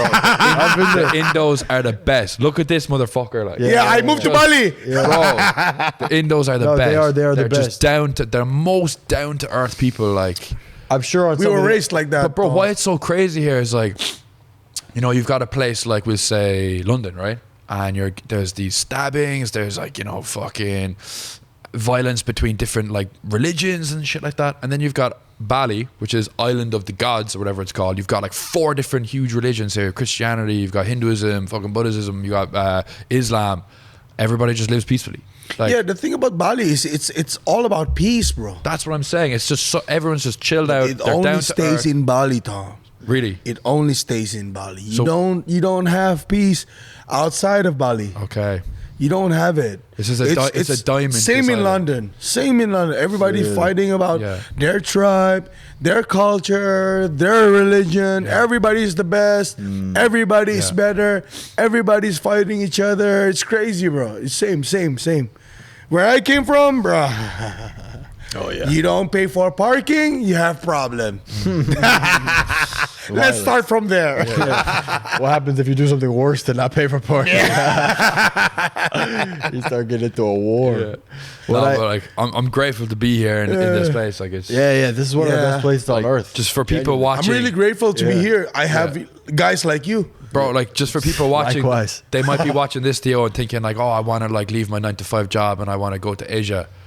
Bro, like honestly, I probably shouldn't even be saying this because I really like Bali how it is right now and I don't want it to change. But fuck, bro. But before we continue, this where the wait. This company should sponsor this podcast. Bro, we drink hundreds of these every I know. Everybody's drinking this in Bali. Come on, guys. It's the best beer, Bintang. Don't be cheap. Legit. Bro. Me, Tom. Don't be fucking cheap, guys. Me, Tom, and the boys. Everybody have drank drinking 1,000 of Bintang. these. Yeah. Ever since I was 7, I've been drinking Theo, Bintang. I'm telling you right now, like this is a solid fucking beer, bro. Oh, yeah? Bintang.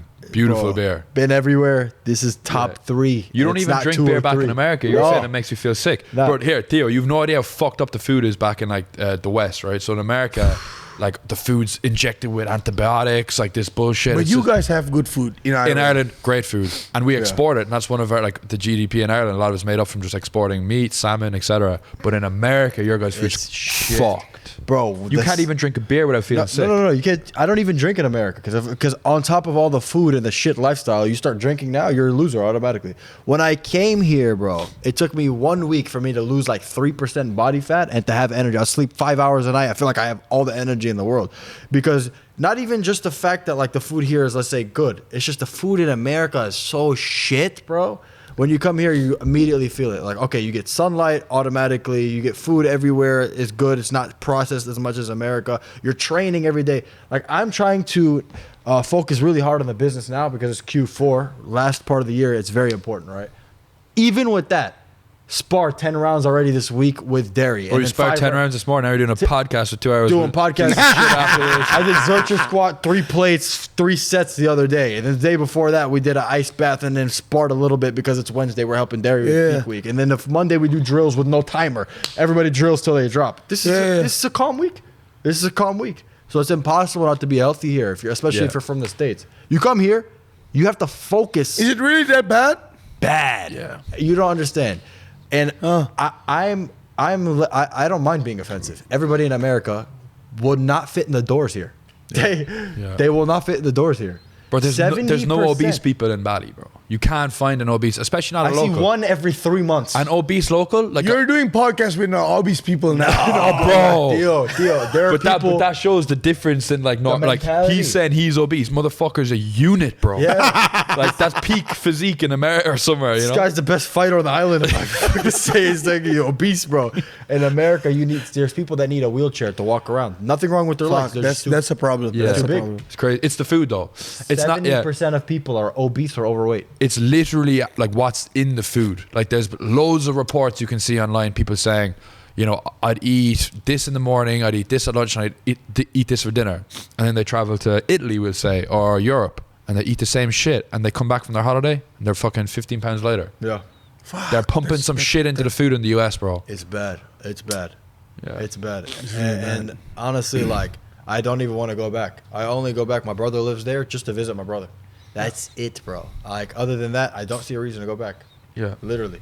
So you're originally from Lebanon, which is like one of the most like it's like the Holy Land essentially. Yeah, it's one of the oldest Christian countries of all time. Yeah. And it's crazy because nowadays... I found out about that because I have a Lebanese friend who's living here now in Bali. Really? It was my first teammates in Bali.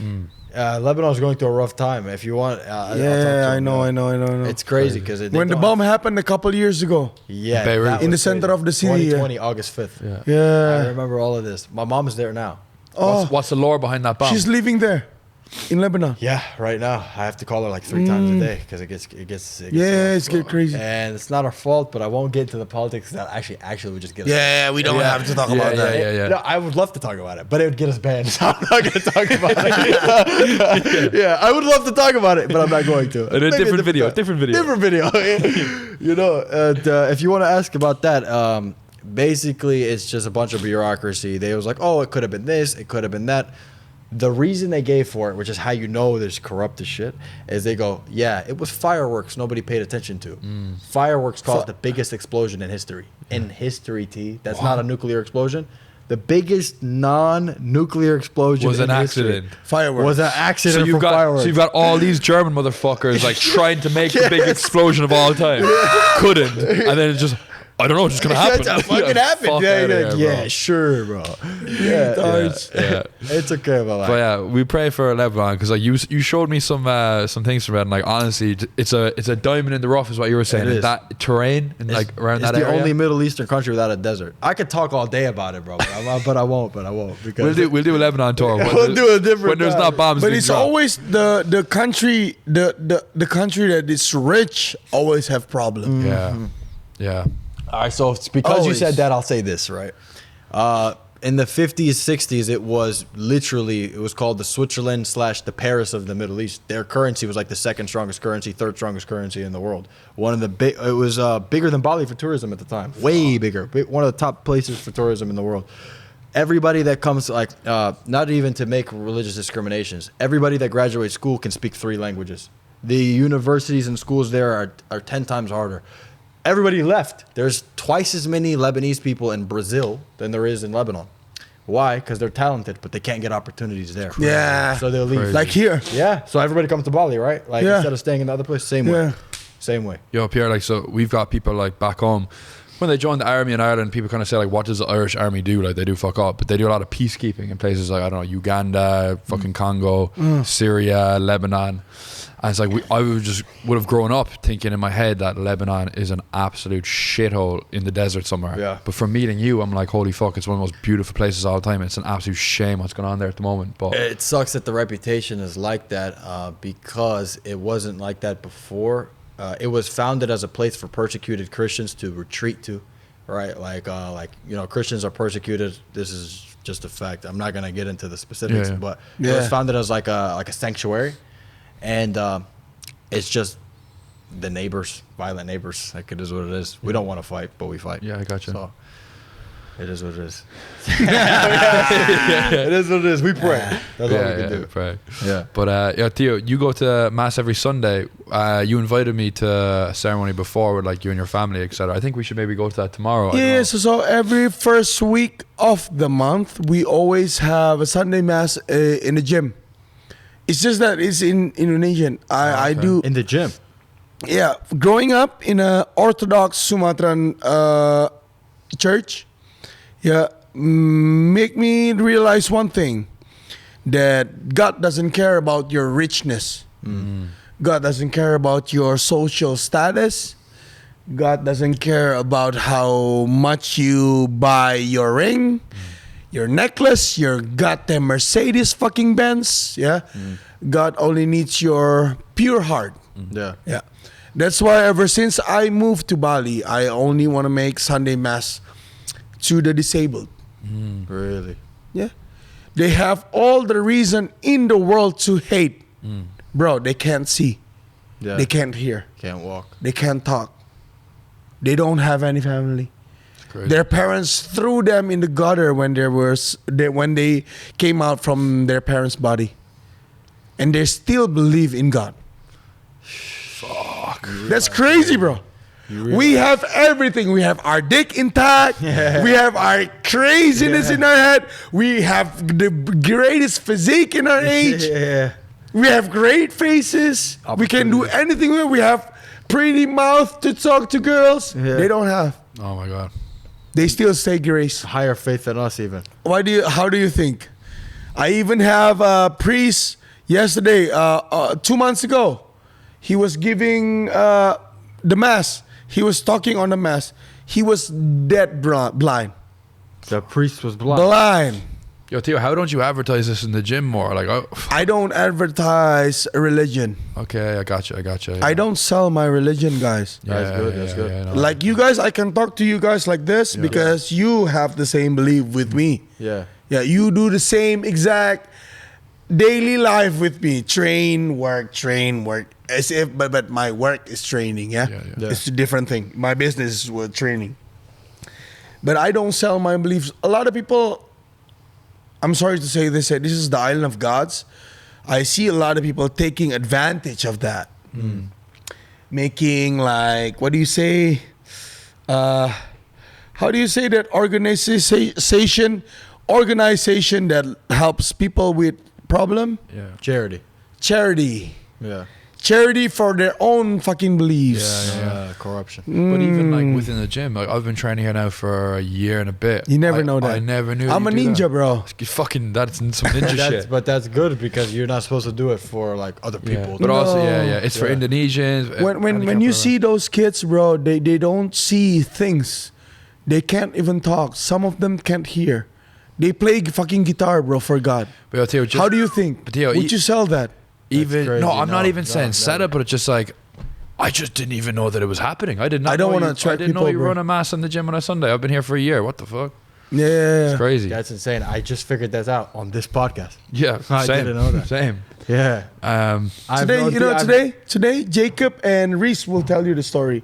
We had one girl, blind, No way. training. She came to hit pads and stuff. Blind. Just came. One girl is blind. Can't see. Blind as a bat. You do a lot for the. I love that about you. Even these like fight nights that we're doing like once a month. Yeah, for Hopefully, community. you're just tell us a little about that. Why did you want to start the fight nights in Bali? Because a lot of people move to Bali because Bali is the mecca of fighting. Yeah, in Indonesia, it's a huge scene. Secondary after Thailand. Yeah. Bro, In that was- Southeast Asia. Last time I checked the stream, Thailand, Bali, the stream from Holy Wings the other day. Last time I checked, like 5 days after the event, had like 80,000 people watch it. Oh, crazy, bro. Bali is crazy, but also this is also a good thing and bad thing. We Indonesian are good people, eh? I don't care about the stabbing, I agree. Best people everybody I've in met. the world is the same. Yeah. Yeah, but we have this hierarchy of respect. Yeah. Which not all Western people understand. Yeah. But we like bow down to everything, yeah. We say yes to everything. We say thank you for everything, yeah. But also that also took granted by a lot of tourists. Yeah, I hate that. You know, They ruin it for everybody. You know. Like I said, yeah, if you're a lot of people also came here, built their gym business, putting the gimmick and hype by having a lot of foreign, non-successful, almost world champion. Yeah. Yeah, I'm sorry to say this. Failed pro. This is the truth.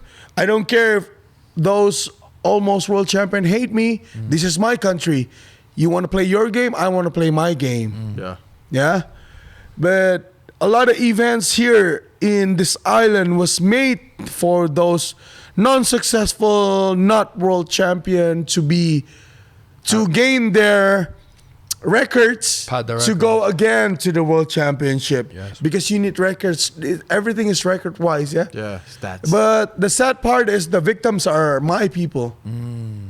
It's I'm not speaking about Sumatran. So what you're saying, oh, there'd be Indonesia. So what Indonesia. what you're saying is like there'd be a guy from the UK who might be some hotshot who'll come to Yeah, Bali. but fail.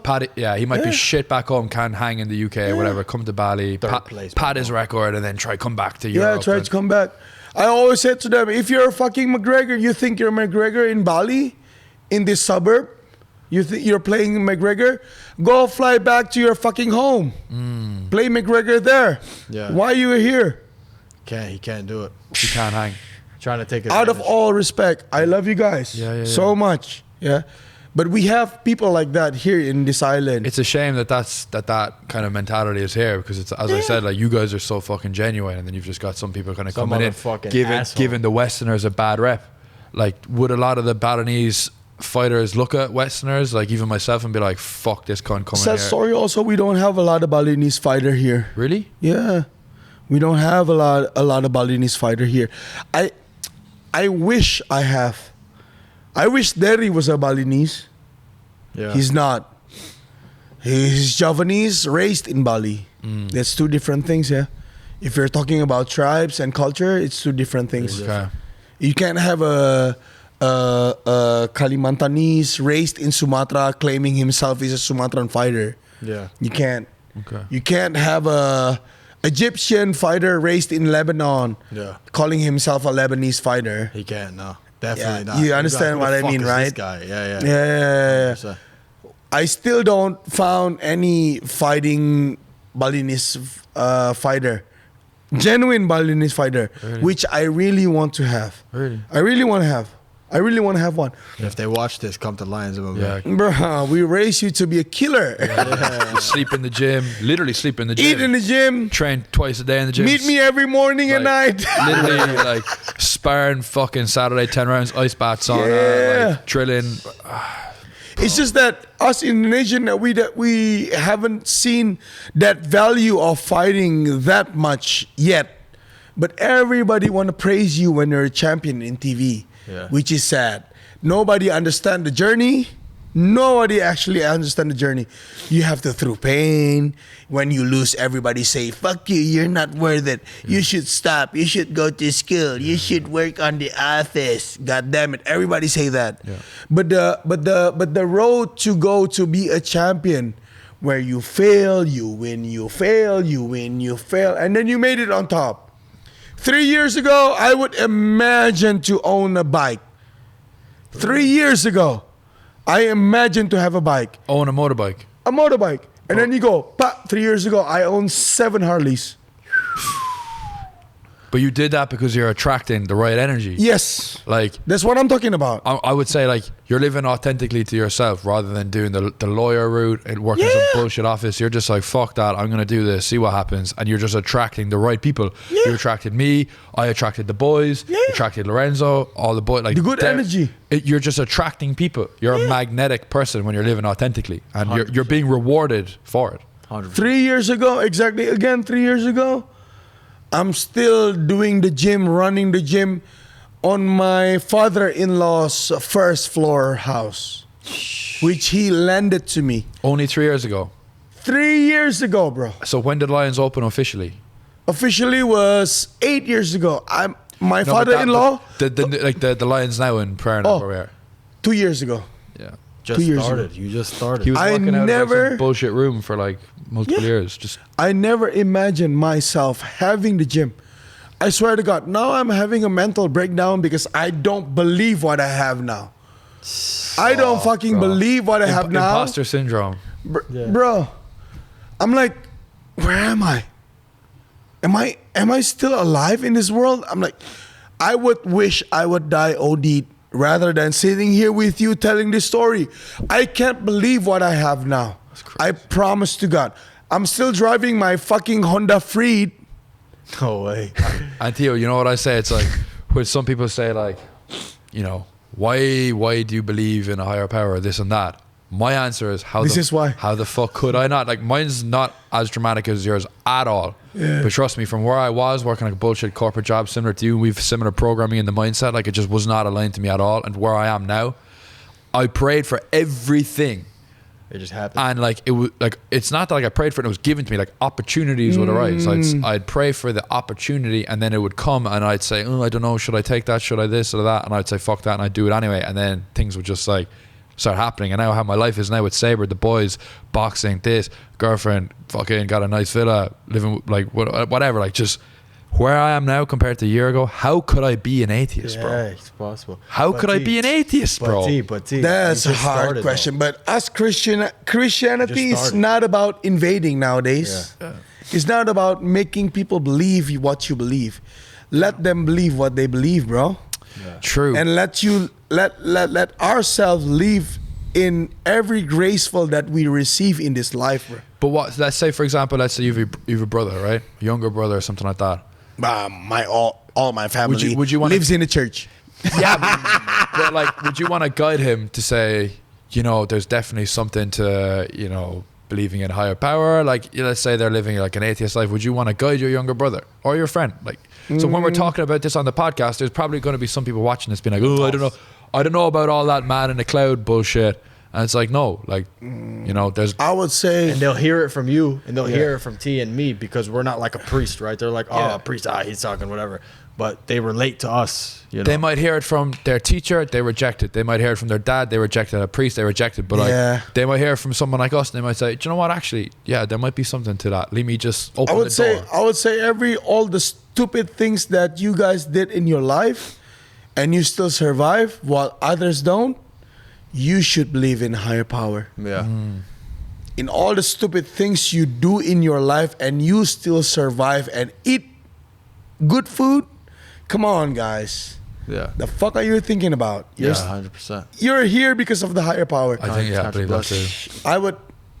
I would say nonetheless about higher power because, bro, if you know me 3 years ago, I was living in my father's-in-law's house. At 37. 37 years old.